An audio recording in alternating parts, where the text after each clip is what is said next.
Leading local tonight, fentanyl has been an ongoing issue nationwide and has also hit home here in North Dakota.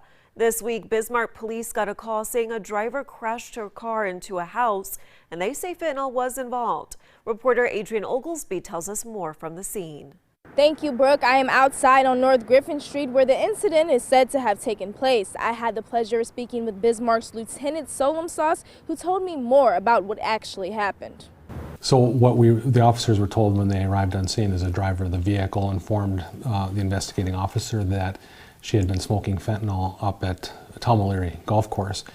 Was going southbound on Griffin Street, stopped for a red light at Avenue C, is what I'm assuming. She didn't say that specifically, but that was the last thing she remembered. And then the car continued south, rolled off the road through a fence and then into that house that was struck. Officers identified the driver to be 32-year-old Ariana Usazero.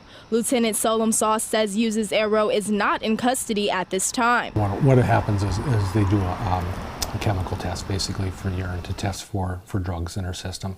That gets sent to the state lab. When the state lab has those results, they send them back to the officer, and at that point she can be formally issued the citation for driving under the influence.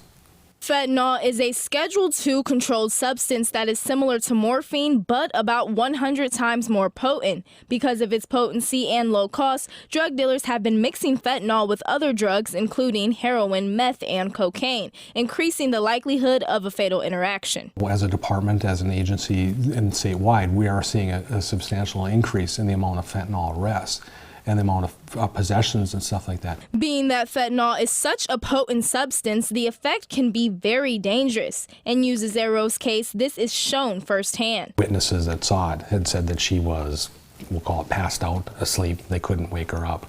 So that's why the ambulance responded and stuff like that, and she was transported to the hospital. The DEA reported this year that drug trafficking organizations typically distribute fentanyl by the kilogram.